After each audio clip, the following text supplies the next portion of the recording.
I got invited to the Saw escape room in Las Vegas. I got to head over there for the reception after the Saw X press screening, and they did it a little bit differently for us. They had us go through it as if it was a haunted house. So we weren't actively trying to escape, we were just experiencing all of the sets with the scare actors. The story of the escape room is that you're going through this meat packing facility, and as you progress through the maze, you have more and more traps from each movie. As you can see, they have a really cool replica of the eye suction trap from Saw X. One of my favorite rooms in the house had an Amanda scare actor with the reverse bear trap, and then it has the tunnel mason jars trap from Saw 5. One of my personal favorite parts of the escape room was they had the furnace from Saw 2 that I could actually crawl in. Like, look at the pure joy on my face. But the room that made me fangirl the hardest by far was the bathroom from the first Saw movie. The set was so incredibly detailed, it's like you're walking right into the movie. Shout out to all the scare performers that were working the haunt. You guys did a fantastic job. If you're a huge Saw fan, you will love the Saw escape room. It was fantastic. Behind the scenes of power, there exists an enigmatic personality that raises unsettling questions. This secret president, Biden, rouses doubts and speculations. Is he a human being, a clone, or even a robot? Upon closer examination of some of his appearances, unusual behaviors emerge, reactions that seem almost artificial. Are these mere coincidences, or is there something much deeper to uncover? This mystery intrigues and beckons us to delve into the hidden truth behind this enigmatic figure. It's time to venture into the unknown and ponder what lies behind the mask of this secret president. The answer may reveal far more than we ever imagine.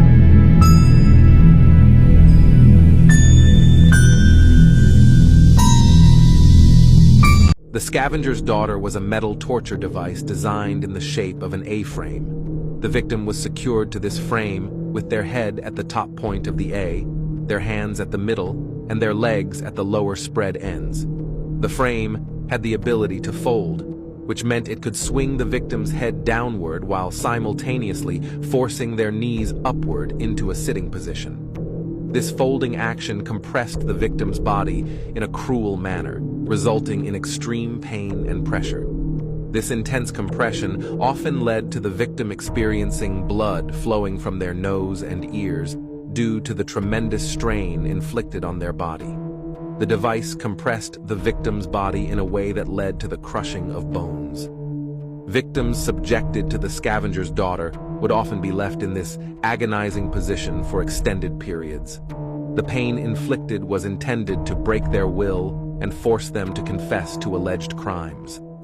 This is a good reminder to double check every single nook and cranny in your house. Because in 2019, this couple came home after a week-long vacation to see that there was a stranger living in their home. And he had most likely been living there while they were also in the house. Also, if you like these kinds of stories, you'll like tonight's episode. Upon arriving home after a week away, Josh Campbell tried the front door of his house, but there was a stranger on the inside pulling it closed. That stranger was 26-year-old Ezekiel Zayas, and yes, this is a video he left on their personal computers. The two were able to call the police and eventually get him out of the house, but that's when they saw all of the terrifying stuff he had been up to in the home. He also left them videos on their computers that included incredibly personal information that they had only shared with each other, meaning that he had been listening to their conversations. But the worst part was the knives. Ezekiel had left notes in the house about surgeries that he wanted to perform on the family, like a hand transplant. And when the couple went into their bedroom, they saw that there were knives and other utensils all around the bed. It seemed like he was preparing to do some sort of operation on them. Frogging stories are absolutely terrifying, and I don't want to give too much away, but you might be spooked by tonight's episode. I am a time traveler from 2075. I'm Dylan Page, and here is what will happen in the next 52 years. Watch until the end, and I will tell you something that proves that I am not lying. On November 12, 2023, a massive flood will occur in Hawaii, destroying a major part of Honolulu. This will spark many conspiracies, questioning if this flood was natural or not. On December 5th, 2024, the President of the United States will pass away. It will leave the country in complete shock, and a new election will be organized. But it gets way crazier. In October 2027, a cave with an entire civilization of human-like creatures will be found inside of Mount Everest. Those creatures will have superpowers such as the ability to fly or control people's minds. At first, they will try to take complete control of our planet, but quickly, a peace treaty will be made, and we will all live together in serenity.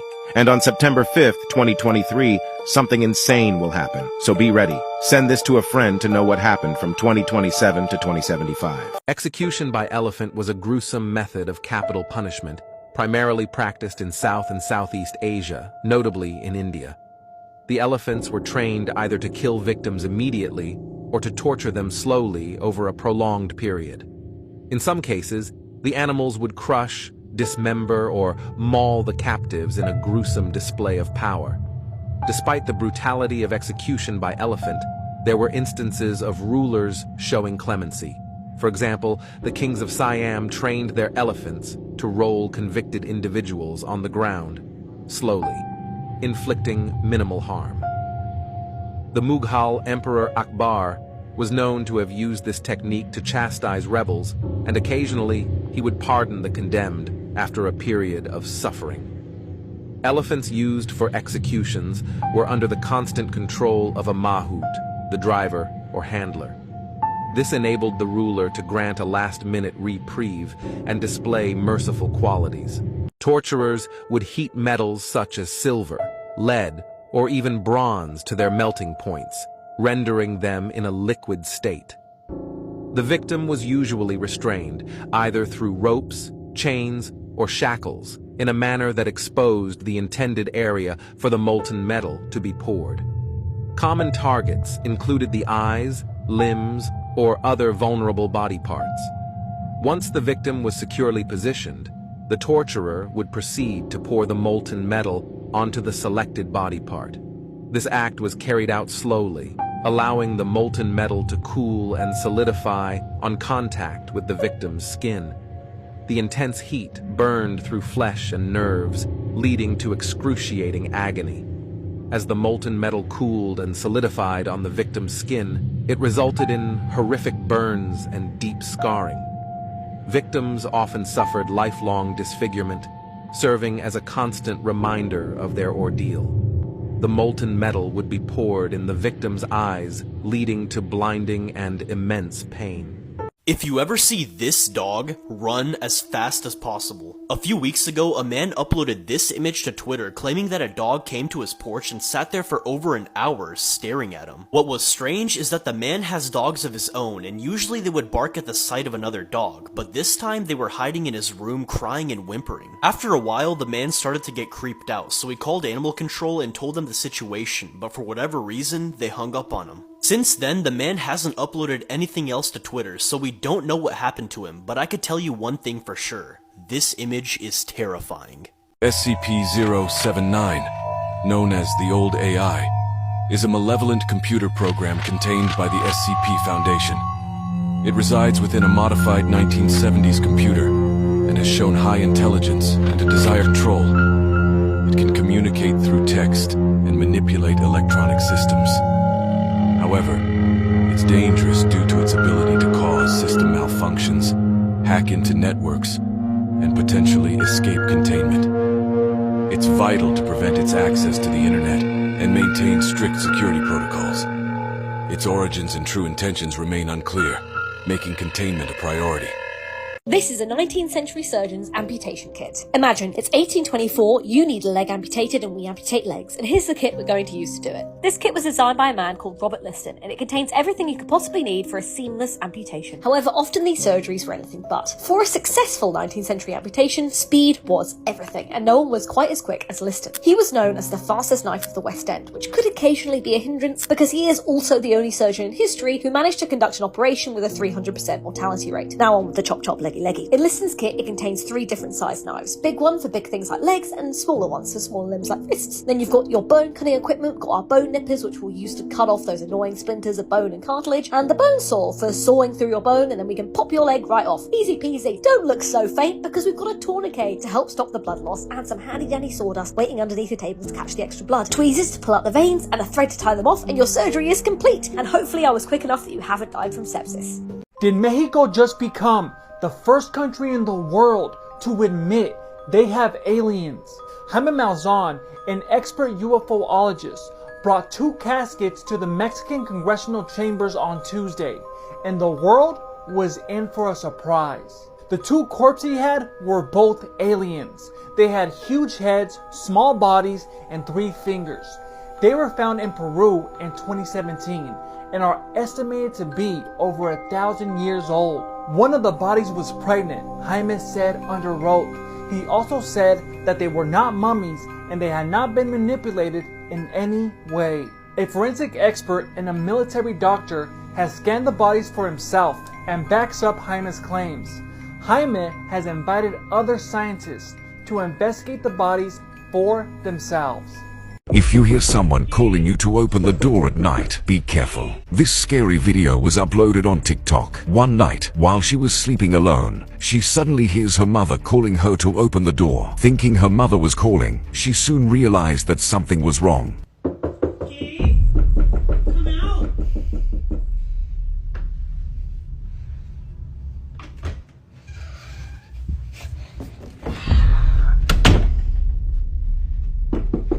Gabe, it's your mother.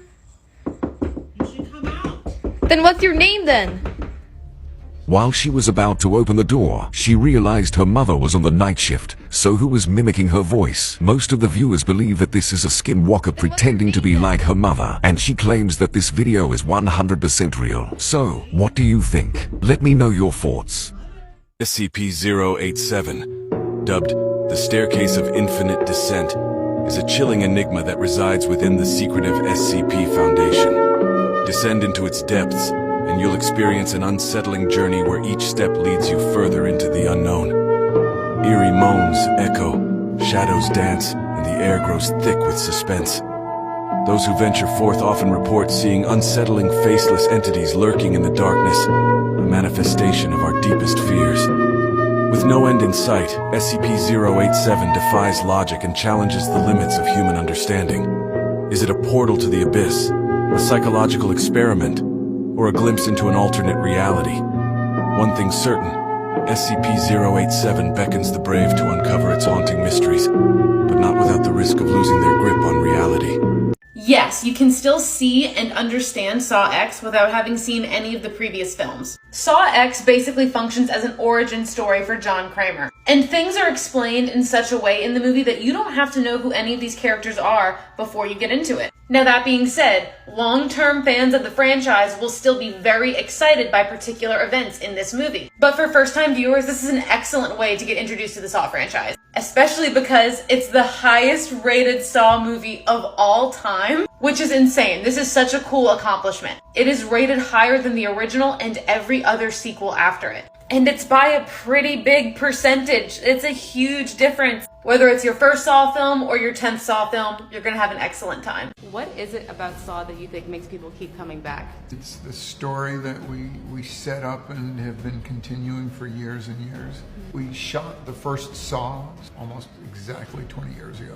I don't think Saw worked without Tobin Bell playing Jigsaw. He's the heart, he's the soul of the franchise. Is he a antagonist or is he the protagonist? People come to Saw to see Tobin and how he's going to put people in traps and how are they going to get out.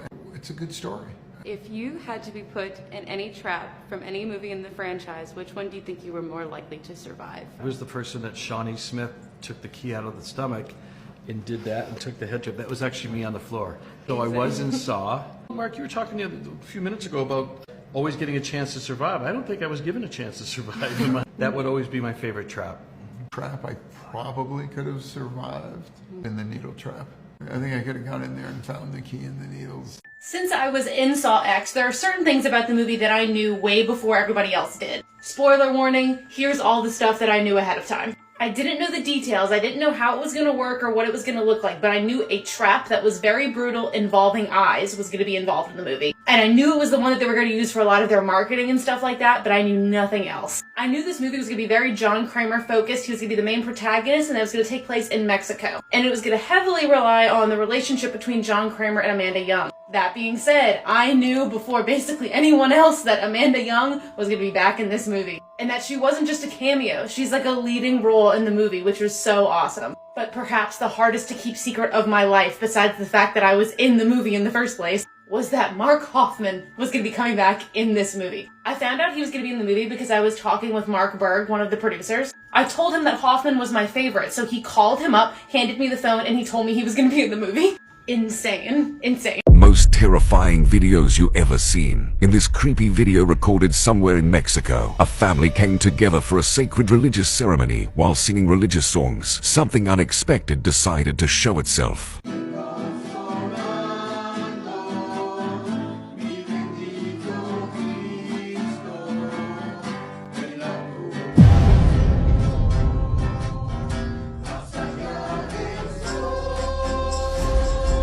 Did you see it? As the family gathered around, singing songs, in the blink of an eye, a mysterious dark shadow quickly ran through the doorway in split seconds, seemingly undetected by those present. So many viewers believe this is the shadow figure that haunts this house. What do you think? Let me know your thoughts. Since the Chernobyl disaster decades ago, the abandoned towns surrounding the former nuclear plant have been plagued by unusual and unexplained phenomena. Physicist Ilya Kovalenko led a scientific expedition to the remote exclusion zone to study the mysterious activity being reported. Equipped with specialized sensors and equipment, his team explored the eerie, overgrown buildings of the ghostly towns. In one town, they discovered strange glowing mushrooms and distorted humanoid figures painted on crumbling walls that were not there before the accident. Tracking odd radiation spikes led the researchers deep underground to a complex of flooded tunnels and bunkers beneath Chernobyl. But as they descended into the dark, glowing waters, their electronics abruptly malfunctioned and high-pitched noises blared through their headphones. Panicked calls mentioned shadowy, black-eyed creatures swarming them before the transmission cut out. Despite extensive searches, Ilya's team was never recovered. Most avoid the area, believing something more than radiation lingers there.